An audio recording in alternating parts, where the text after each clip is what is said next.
waiting for him, even though obviously he's in the 5th round. I want to just follow up on a couple of things here. So there's the Deion influence, right? Deion was a two-way superstar in the NFL. Deion was flashy. Deion was extravagant. Deion played another sport in baseball. And it's funny, all of the critiques about why Shedeur slid actually should have been applied to Travis Hunter. What do I mean by that? Who's flashier, Travis Hunter or Shedeur? I would say Travis Hunter. Shedeur. I would say Travis Hunter, okay? My opinion. You're talking about on the field?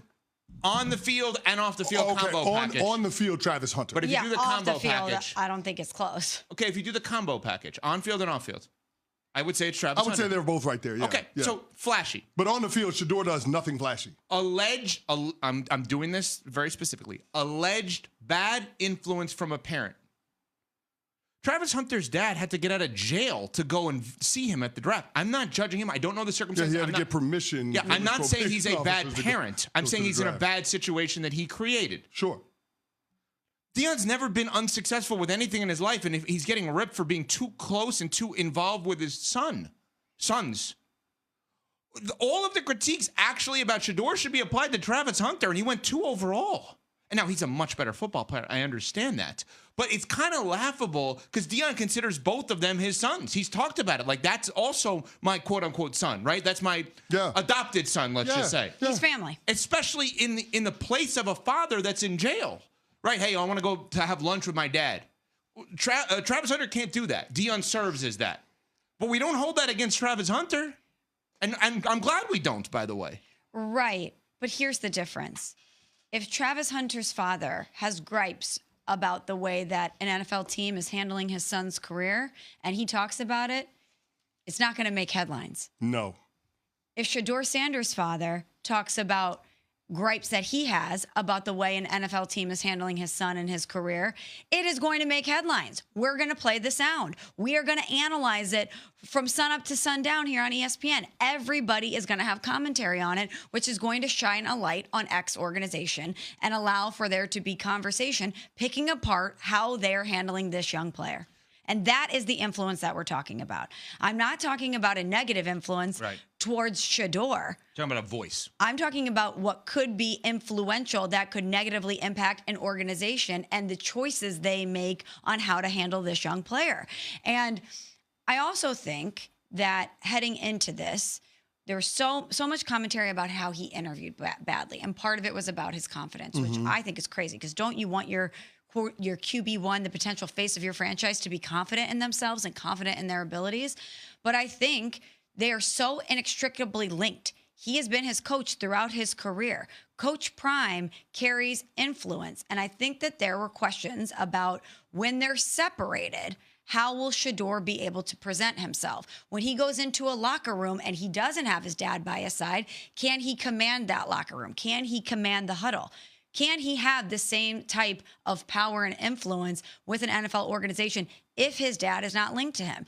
And by the way, then you have an organization that could view having Deion around the organization or Deion talking about what they're doing in a negative way. Because let's be honest, a lot of these places that are picking Shedeur as a quarterback have head coaches and GMs on the hot seat.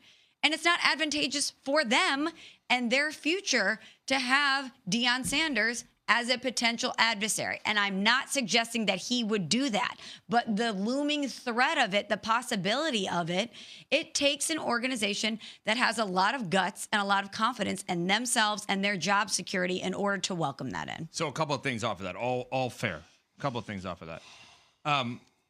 In terms of the voice, the Deion you're talking about, we haven't seen him actually use that. So and I know you're saying teams are assuming that. Let's wait and see if he actually uses the voice that he has to say anything about his son. Totally and agree. his role on the team. That's number one. Number two, if Shedeur Sanders is good enough for them to hire his dad as head coach, the team still wins. It doesn't matter that Deion is available as a head coach to coach in the NFL if Shedeur stinks. The Bucs won't hire Deion as a head coach. Shiloh, his other son, signed there as an undrafted free agent safety. I promise you, if they get rid of Todd Bowles, Deion's not going to be the guy. You know why? Shiloh's not going to be good enough. If Shedeur Sanders is good enough where Kevin Stefanski loses his job, The Browns are still in great shape as a result. I'm gonna make one other prediction. At some point, our teammate Jeremy Sharpe, who's a phenomenal storyteller, will sit down with Shedeur Sanders and Jeff Ulbricht's son, the guy who made the prank to Shedeur. Because did you notice something in the prank, the statement from Jax Ulbrich, the defensive coordinator of the Falcons' son, who pranked him saying he was getting drafted? You notice something in there? There was a little note in that statement about the who of Shedeur Sanders. Shedeur, thank you for taking my phone call today. Yes. Yeah. He's handled himself really well. There is going to be a story that comes out about that where Shedeur and Jax Ulbrich, I guarantee you, will be connected in life because Shedeur is going to look at this young man and say, I don't want to ruin his life because he tried to ruin mine. I will bet anything that will happen. How many times you see athletes not taking phone calls from other athletes who try to, like, by accident hurt them or dive for a loose ball, et cetera, et cetera. This guy did a terrible thing.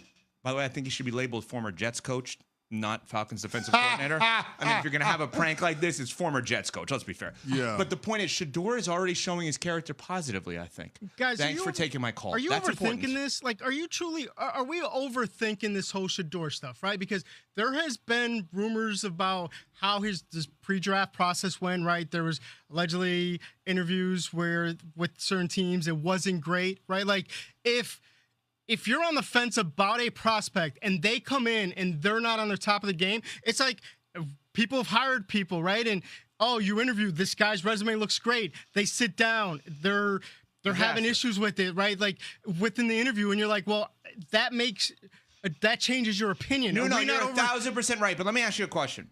Because Hembo from Get Up was the first person to give me a comp months ago that I used. He said, this is 6 months ago probably. He said, Shedeur's probably Geno Smith.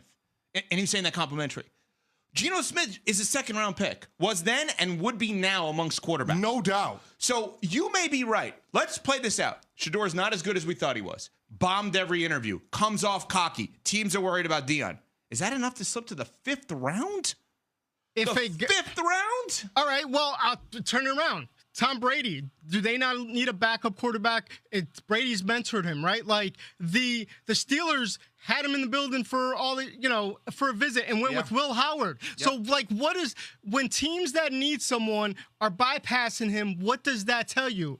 Is it full league conspiracy to say we're going to teach this kid a lesson? Like, you're not your father. Don't come in here extremely cocky. No, there's a line that's but that's the part though, Nuno. Like, even if he bombed all the interviews, he was still one of the 25 best prospects evaluated by our people here at ESPN. Now, either they don't know how to do their job or there's something else at play here. So when you start throwing out the hypotheticals around the whole league conspiring and trying to teach Shedeur Sanders a lesson, I don't know what's true or what's not true.